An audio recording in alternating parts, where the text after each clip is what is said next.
Merci aussi à Rocard Miesi, le mignon garçon de Paris. Papine Zola Miso, merci à vous pour la confiance. Toujours, vous pouvez Abisso. Le Tolé Bino Moko, il y a lien, il y a communication. Bino Moboye, lien communication. Banapoto, partout dans le monde, Kinshasa, donc lien communication. Déjà, Bino Moboye, Bidana va parler.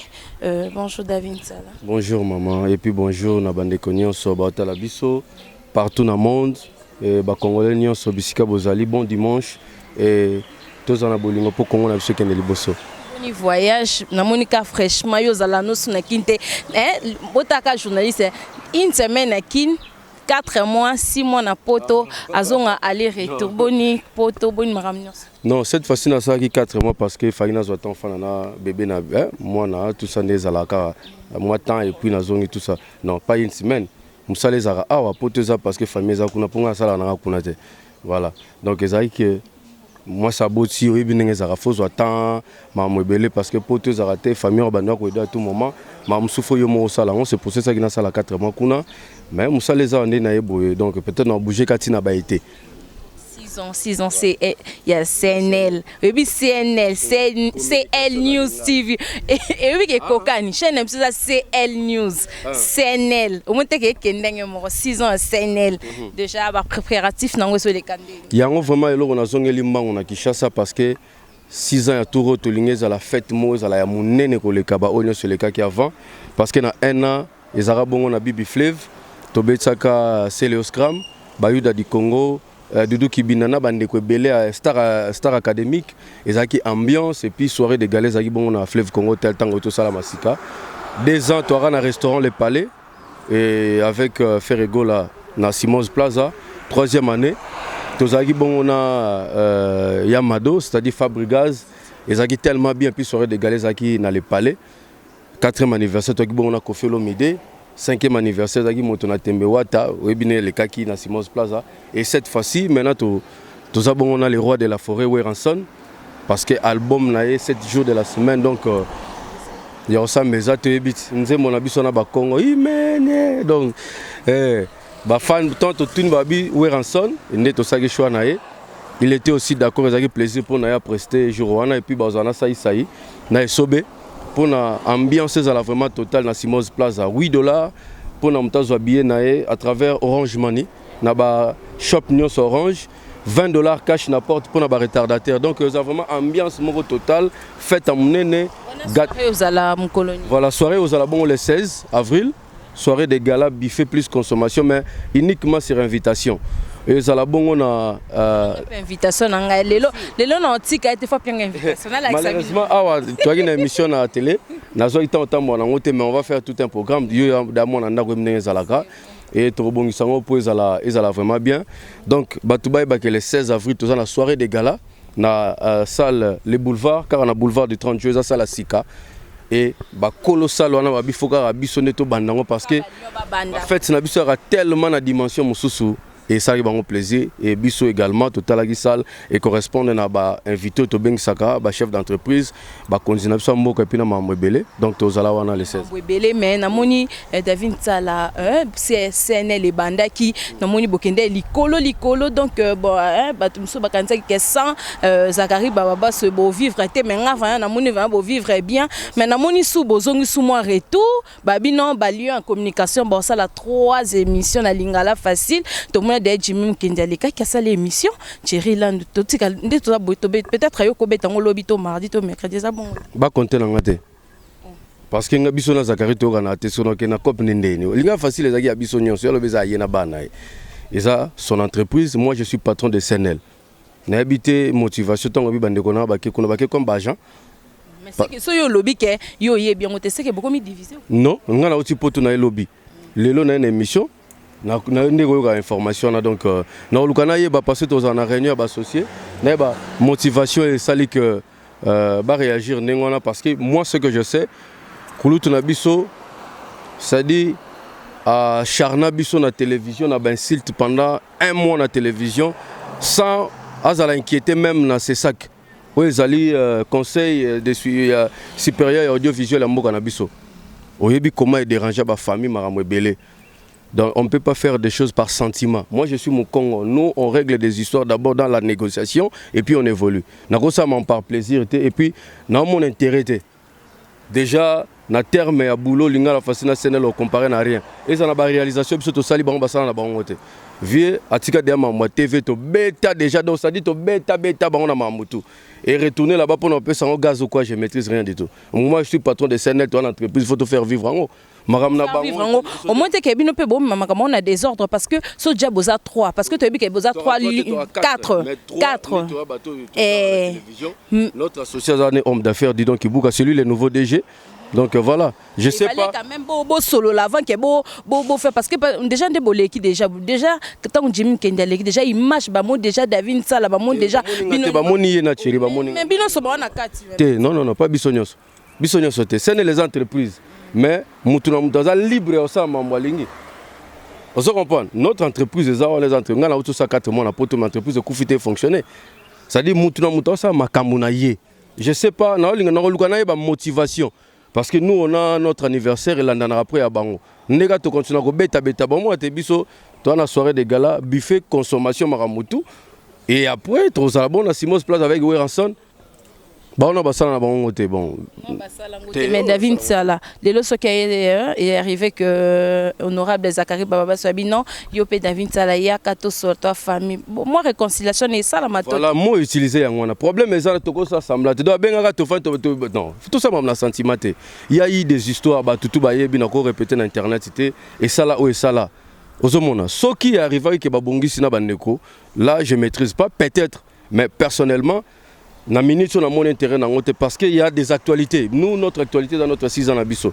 Et cause à la entaché c'est-à-dire piétiner par rapport à la structure Moussous. C'est ce que moi j'aime dans la ligne. Et tant qu'homme d'affaires, parce que Bisso n'est pas dans le monde de business. Tu as un concurrent dans le monde de deal au sala. Dans ce bon bagage on négocie pour l'intérêt dans Bisso. Il va faire ça pour son intérêt. Alors patron il y a structure bagage au point la structure on comprendre les têtes ici. Koyokana, pourquoi pas, c'est notre vieux, on a passé des bons moments, Koyokana, mais à la TVT.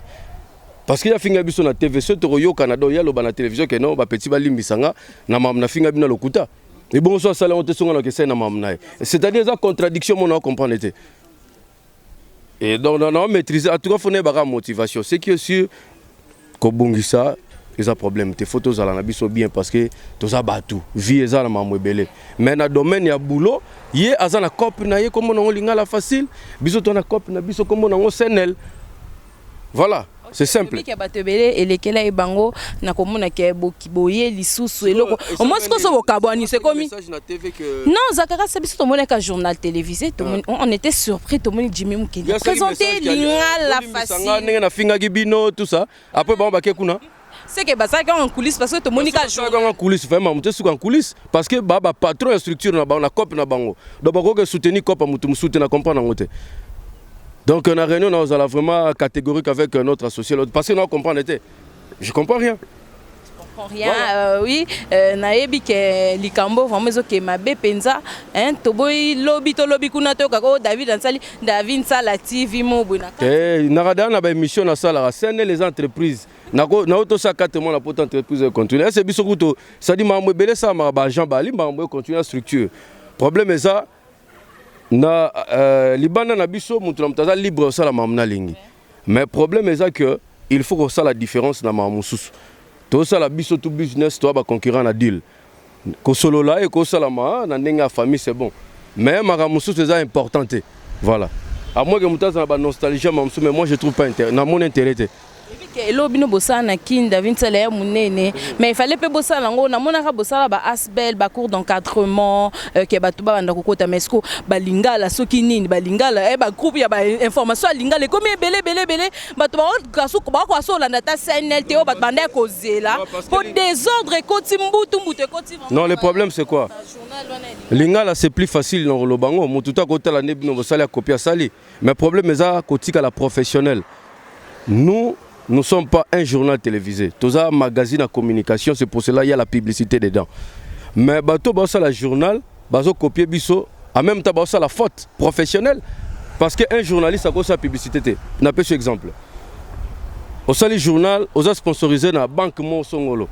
OK mokolo banque wana ba licencier ba tout d'une manière abusive oyebi ke bokolo belangote parce que boliaka mbongo na bon ba sponsoriser rabino déjà beaucoup aussi déjà c'est-à-dire bolongo na logique ya otika la naître beaucoup déjà na penchant mon alors que biso ba ta communication différence na biso na mamwane anene ceux qui entreprise a bengani bateau mais biso to côté la entreprise pour te soigner image na ngona ya ngona différence à communication na boulot ya journal ya cause la journaliste c'est-à-dire à l'impartial technique ni Europe sabatu ba comme lelo kwa David Sala ke musale kwa kendenge nini parce que ba musu ba mona David Sala ba surtout ka ba comme mon avis échanger ma musu échanger ba ba kansaka bo vivre na sima batu mais lelo bo créer entreprise na bino oui ndenge vient na bino ni atabino et si maté to ba mbati et après to salima mon par sentiment non problème est que cause à donner des leçons te vie nzambe mutaye ba nenga kumbaka batu to tangi classe elo ka liboso za fumta tanga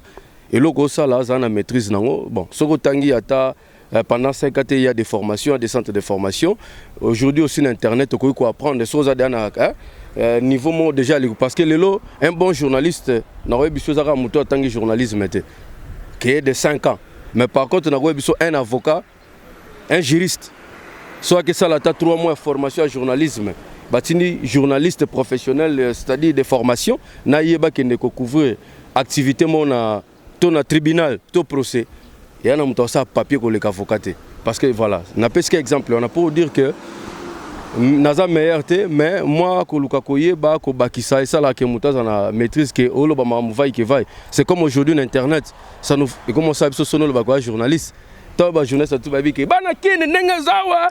Donc ça dit yomo bandi komi kumisa avant oya m'inviter. Aujourd'hui l'internet parce que ça en linga là il y a tindi caméra banakin tout ça moi ni na muki et puis voilà. Voilà alors que ceux qui m'ont notion on a maîtrise ça la mamsou bien. Je suis pas donneur de leçons de na lobby mais même parce que aujourd'hui internet est comment attaché comme moi aux journalistes. Malheureusement ba négocier petit conseil misuba yo kaka misuba yo raté mais ceux qui m'ont sali minimum pas moko na formation na kotanga za na moi maîtrise ya osala maramuso komoka c'est-à-dire on va bien ka éthique na déontologie et on va nous permettre yete à dépasser babo na lo bablo mususu pour au moins jeunesse ofinga mutuba sexe maman muninga wana journaliste pe kaka siko yo journaliste ngape na bina journaliste mais différence on est ça la ko ndeni tango yo kama non mais ça fait la honte et ça rasoni na mawa parce que les autres bablo ko to sala oyo image etikalaka les lots tam soza jeune parce que osé battre le lobo comme moto vino to ebité tam soko comme première dame mboka ba image ko ya entaché yo mobile mo mbongo alinga ko bala yo mazo tala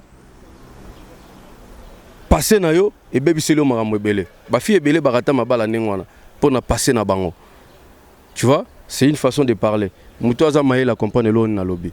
Ok, merci, c'était là David Sala. Mot de la fin nayo na ba internet no soba Hollanda yo o ba mona ko de temps parce que azane les colomans na kati comment libadé comment na kili comment na photo moi message na ba internet no soba Hollanda yo na ba message na yo zala ke to za na bolingo et puis na osenga na bande ko nyonso yo ba parce que le long internet tout le monde aza libre il y a émettre commentaire na nenga lingi mais to ba ka eloko moko to linga mboka na biso parce que ba congolais bimaka lokolo ndire to linga na raté na internet ko finga na neto sale monsieur ko batumsu ba finga biso sans que ba yeba biso donc c'est comme ça tous en a bolingo tous en a bomoko et na opesa mote na madame nanga Tekiro et puis na bana et na pesi mote na Valérie Mala na ba oncle nanga oncle Libens oncle Pierre maman Anita et na Bosani TV nanga di balekaz hein na maman Yvette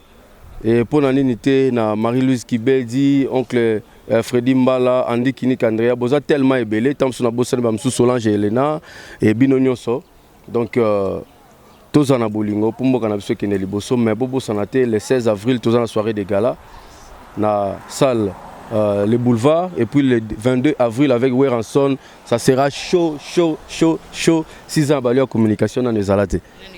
Merci Toroya sous Toroyamba sous pour nebi ke mbutu mbutu ekota nango mbutu mbutu ekota na balion parce que bo yokani na binoté non on va vous recevoir encore non côté là kolanda no te pas mutu tika mutu sene là té voilà donc les entreprises na biso mais ba motivation des na habité en fait Voilà. Koyoka n'est bien, mais maman est importante. Voilà. Merci beaucoup David Zala.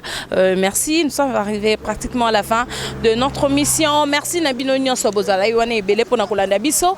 Merci Balobi, le mignon garçon de Paris, Rokar Miesi le mignon, Cindy Miesi. Merci à vous, à tous les enfants, à toute la famille Miesi. Donc merci à Gabi Panzo Mukusata, le mon vieux de Dédan de Catch. Donc, merci à toi, merci à vous tous. Je vous aime bien, je vous love bien. Merci.